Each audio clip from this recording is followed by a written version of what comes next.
Comparto la reflexión del Evangelio en este día martes santo tomado de San Mateo capítulo 26 versículos 14 al 25. Entonces uno de los 12, que se llamaba Judas Iscariote, se presentó a los jefes de los sacerdotes y les dijo: ¿Cuánto me darán si se lo entrego? Ellos prometieron darle 30 monedas de plata, y a partir de ese momento Judas andaba buscando una oportunidad para entregárselo. El primer día de la fiesta en que se comía el pan sin levadura, los discípulos se acercaron a Jesús y le dijeron: ¿Dónde quieres que preparemos la comida de la Pascua? Jesús contestó: Vayan a la ciudad, a casa de tal hombre, y díganle: el maestro te manda a decir, mi hora se acerca y quiero celebrar la Pascua con mis discípulos en tu casa. Los discípulos hicieron tal como Jesús les había ordenado y prepararon la Pascua. Llegada la tarde, Jesús se puso a la mesa con los 12, y mientras comían les dijo: En verdad les digo, uno de ustedes me va a traicionar.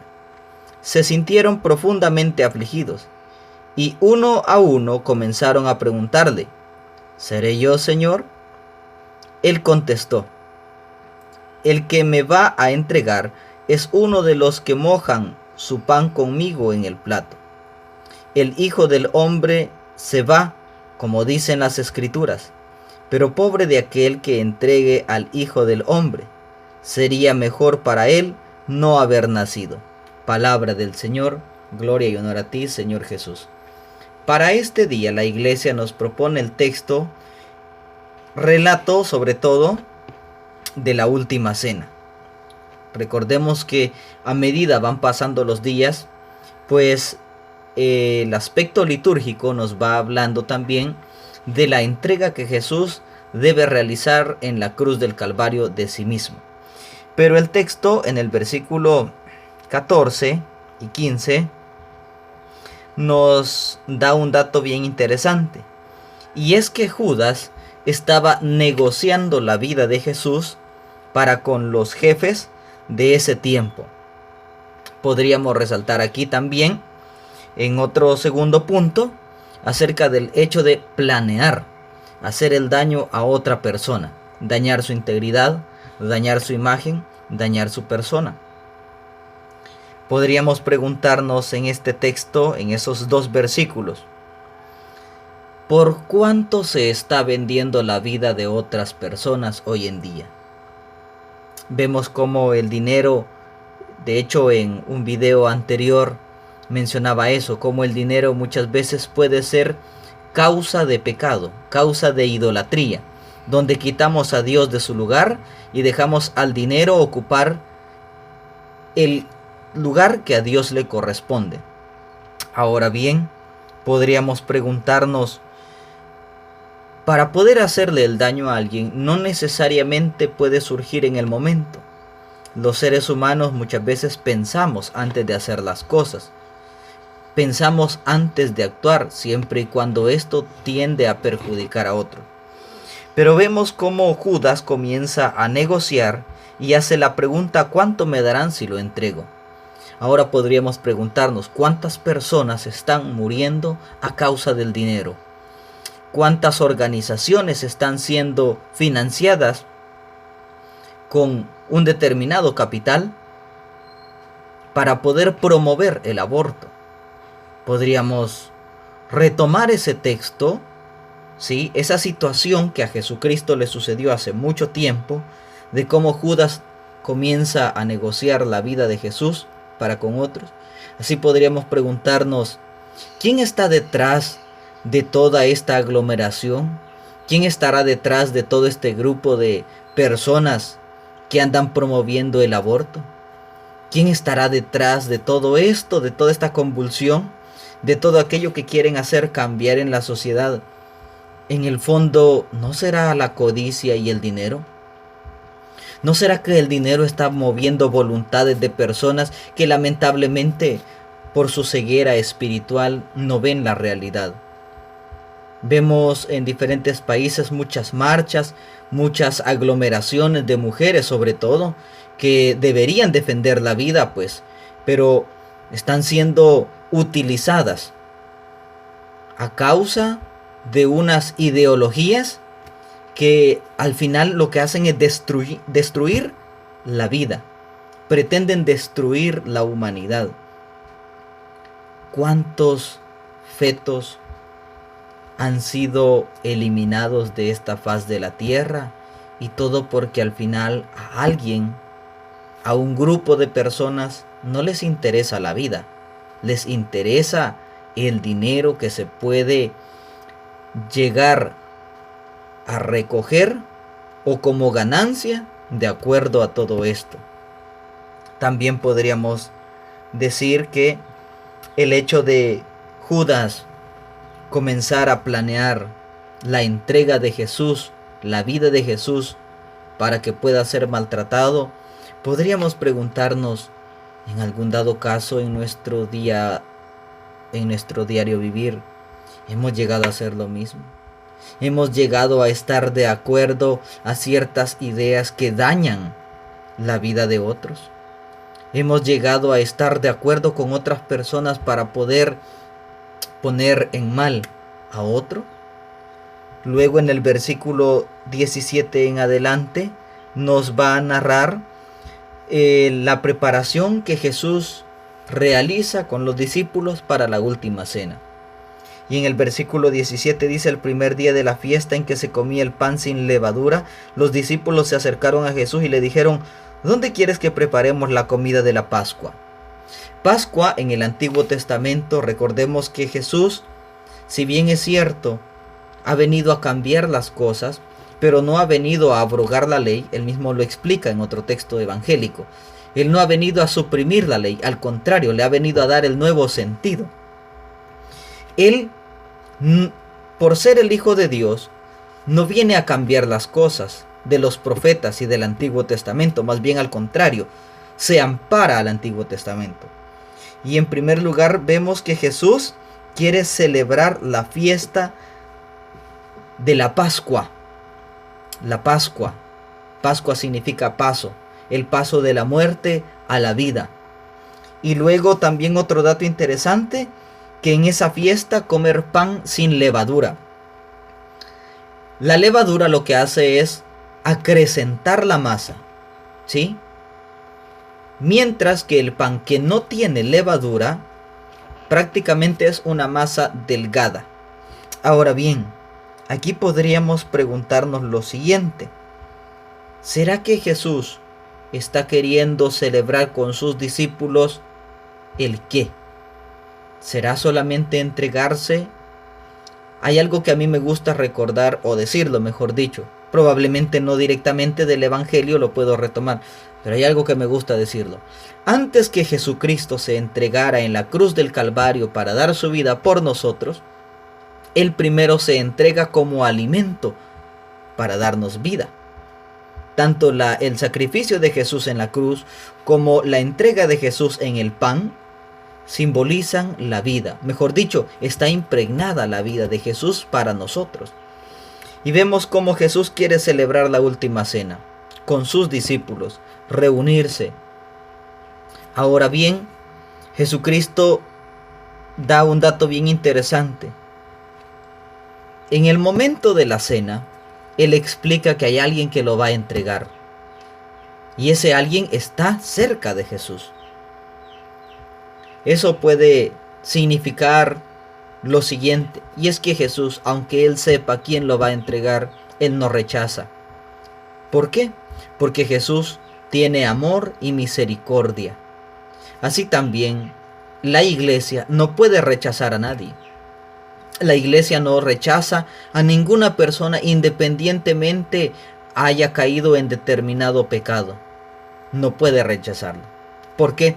Porque recordemos que la iglesia se ampara a la palabra del Señor Jesús. Se ampara al testimonio de Jesús. Y ya nos dirá el libro de Efesios en el capítulo 5, que así como Jesús se entregó por la iglesia, así la iglesia se somete a Cristo. Vemos entonces una unión entre Cristo y la iglesia.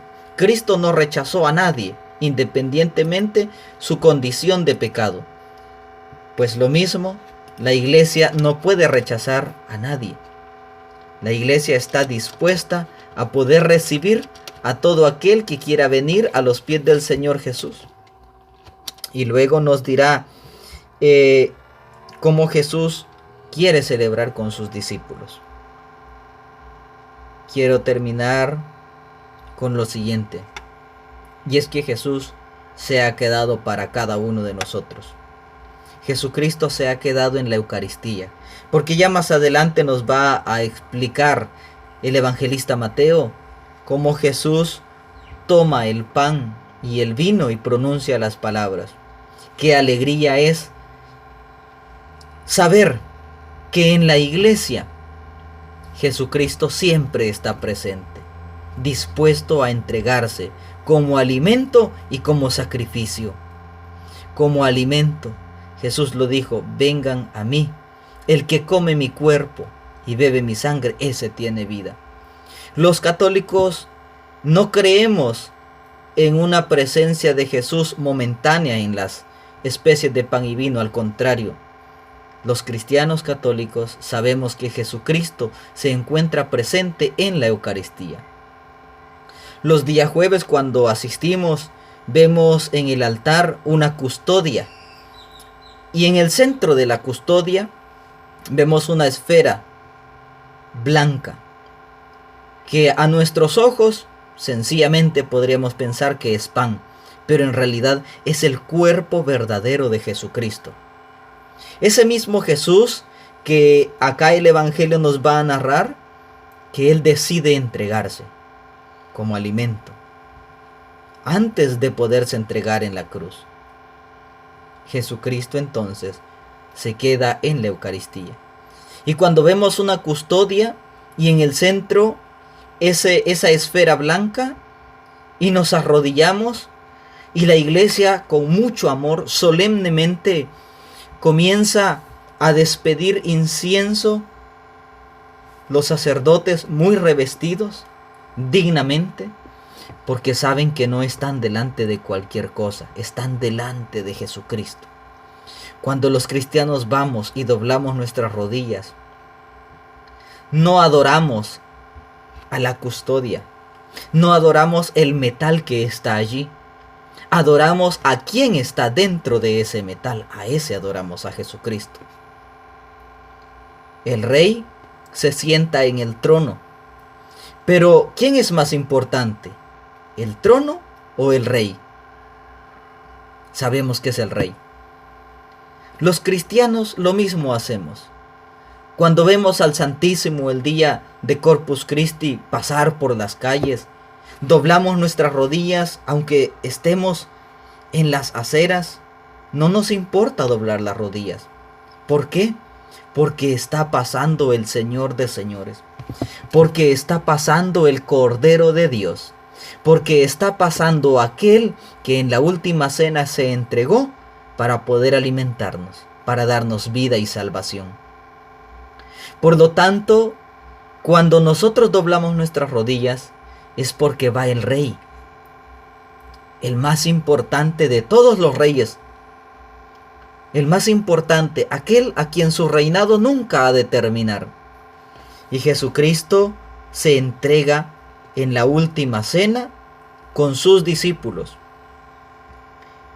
Y para concluir entonces debemos sentirnos orgullosos, pero con un orgullo positivo, un orgullo que nos permita compartir con los demás la alegría de tener a Jesucristo presente, que por más de 1000 años la iglesia lo ha custodiado en gran manera. ¿Por qué?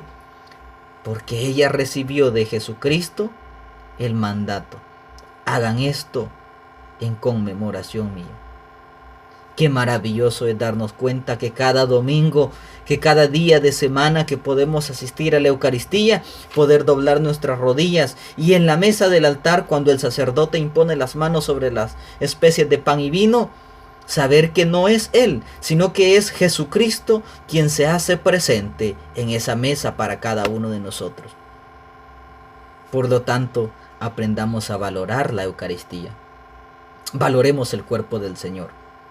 Y como lo he dicho en otros videos, Los cristianos católicos no debemos ver las cosas pasajeras. Para muchos la fe ya posiblemente está en agonía, porque ya ir a una misa les da igual. Ya ir a una misa o no, pues no es algo importante. Oremos por cada uno de ellos, para que nuevamente reaviven el don en sus corazones. Y en otro texto del Evangelio nos dirá que los discípulos, cuando comieron el cuerpo del Señor, se les abrieron los ojos, nos dirá el evangelista. Pues cada uno de nosotros también pidamos por aquellos que se les han cerrado los ojos, el corazón y el entendimiento, para poder llegar nuevamente a Jesucristo presente en la Eucaristía. Valoremos a Jesús presente, valorémoslo. Cuando tengamos la oportunidad, vayamos y alimentémonos de Él, porque Él está con los brazos abiertos, esperando por cada uno de nosotros. Que este día martes santo, entonces, el Evangelio nos permita compartir con los demás, pero sobre todo, darnos cuenta que Jesucristo se ha quedado ahí, no por un momento, sino eternamente, para que nosotros nos alimentemos de Él. Bendecido día tengamos cada uno de nosotros, y a la vez hacerles la invitación para aquellos que han tenido la oportunidad de ver mis videos y quieren compartir con las demás personas, con sus amigos, pueden hacerlo. Lo importante es que la distancia social no nos impide el acercamiento y el compartir la palabra del Señor. Bendecido martes santo, celebremos con mucha alegría. Nuestro Señor Jesucristo viene y se entrega por amor a nosotros.